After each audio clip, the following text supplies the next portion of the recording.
Assalomu alaykum. Bugungi taqdimotimizda Sovet Ittifoqida ijtimoiy ish qanday tashkil etilgani, davlat tomonidan aholini himoya qilish siyosati va uning afzallik hamda kamchiliklari haqida gaplashamiz. Sovet Ittifoqi 1922-yilda tashkil topib, 15 ta respublikadan iborat bo'lgan. Bu davrda barcha sohalar qat'iy markazlashgan bo'lib, ijtimoiy siyosati davlat tomonidan to'liq nazorat qilindi. Sovet Ittifoqida ijtimoiy ish hozirgi zamondagidek mutaxassislik sifatida mavjud emas edi. Bu faoliyat aksariyat hollarda partiya, komsomol va kasaba uyushmalari tomonidan amalga oshirildi. Sovet modelining asosiy farqi ijtimoiy ish inson huquqlariga emas, balki jamiyat manfaatlariga qaratilgan. Ijtimoiy ish ko'proq ideologik vazifalar bilan bog'liq edi.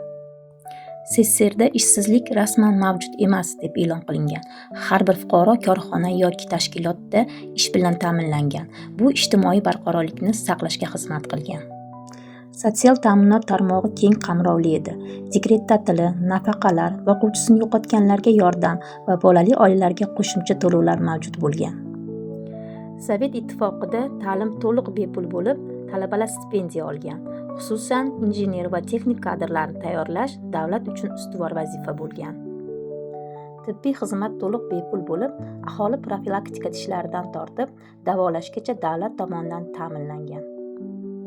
Aholi muammolari bilan maxsus ijtimoiy ishchilar emas, balki pedagoglar, vrachlar, sanitarlar, profsoyuzlar va damkomlar shug'ullangan.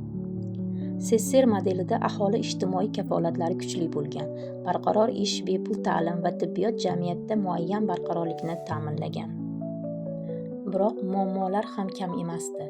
Ortiqcha qog'ozbozlik, shaxsiy muammolarga individual yondashuvning yo'qligi, nogironlik va kam ta'minlanganlikni statistikada yashirish kabilar.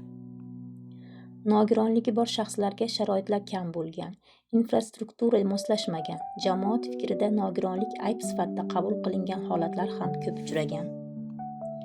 Hozirgi ijtimoiy ish faoliyati inson huquqlariga asoslanadi, mutaxassislar tayyorlanadi. SSRda esa bu vazifalarni partiya faollari bajargan. Sovet ijtimoiy siyosati tarixiy ahamiyatga ega. Undagi ijobiy va salbiy jihatlar bugungi ijtimoiy siyosatni rivojlantirishda o'rganiladi. Xulosa qilib aytganda, Sovet Ittifoqi ijtimoiy himoya va ijtimoiy siyosatda kuchli tizim yaratgan.